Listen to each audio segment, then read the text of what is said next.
31220116. Baik, pada video ini saya akan membahas monitor teori dalam pemerolehan bahasa kedua serta perbandingannya dengan teori lain. Nah, mari kita lihat dari pengertian. Pemerolehan bahasa kedua adalah proses seseorang mempelajari bahasa selain bahasa ibu. Salah satu teori yang paling berpengaruh dalam bidang ini adalah monitor teori yang dikemukakan oleh Stephen Krashen. Nah, monitor teori menjelaskan bahwa seseorang tidak selalu memperoleh bahasa melalui hafalan kata bahasa, tapi melalui pemahaman bahasa yang digunakan dalam konteks nyata. Nah, teori ini menekankan pentingnya input, faktor emosi, dan proses pemerolehan secara alami. Monitor teori juga ada 5 hipotesis.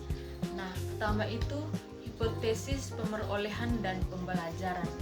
Krashen membedakan pemerolehan yang bersifat bawah sadar dan terjadi secara alami dengan pembelajaran yang bersifat sadar dan formal. Menurut Krashen, pemerolehan lebih penting untuk menghasilkan kemampuan berbahasa yang lancar. Yang kedua, hipotesis monitor. Aturan tata bahasa yang dipelajari secara formal hanya berfungsi sebagai monitor atau penyunting bahasa. Artinya, tata bahasa digunakan untuk memperbaiki kesalahan, bukan sebagai sumber utama berbicara. Yang ketiga, hipotesis urutan alamiah. Struktur bahasa diperoleh dalam urutan tertentu yang relatif tetap, meskipun urutan tersebut tidak selalu sama dengan yang diajarkan di kelas. Yang keempat, hipotesis input. Nah, bahasa diperoleh ketika pembelajar mendapatkan input yang dapat dipahami atau comprehensible input. Krashen menyebutnya dengan konsep I+1, yaitu materi yang sedikit lebih sulit dari kemampuan pembelajar saat ini. Yang kelima, hipotesis filter afektif. Faktor emosional seperti motivasi, rasa percaya diri, atau kecemasan sangat mempengaruhi proses pemerolehan bahasa. Jika pembelajar merasa takut atau tertekan, proses belajar akan terhambat. Perbandingannya dengan teori lain.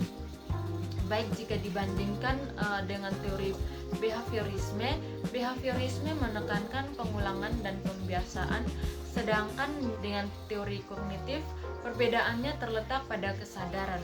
Teori kognitif melihat pembelajaran bahasa sebagai proses mental yang sadar, sedangkan monitor teori menekankan pemerolehan bawah sadar. Sementara itu, teori interaksionis menekankan pentingnya interaksi dan umpan balik dalam pembelajaran bahasa. Monitor teori mengakui pentingnya input, tetapi kurang menekankan peran interaksi secara langsung. Kelebihan dan keterbatasan. Nah, kelebihan dari monitor teori adalah fokusnya pada input bermakna dan kenyamanan belajar siswa. Teori ini juga sangat mendukung pendekatan komunikatif. Namun, monitor teori juga memiliki keterbatasan seperti sulitnya mengukur konsep I+1 dan kurangnya perhatian terhadap latihan tata bahasa secara terstruktur. Sebagai kesimpulan, monitor teori memberikan kontribusi besar dalam memahami pemerolehan bahasa kedua, terutama dalam menekankan peran input dan faktor emosional. Namun, agar pembelajaran bahasa lebih efektif, teori ini sebaiknya dipadukan dengan teori-teori lain. Demikian penjelasan dari saya. Sekian dan terima kasih.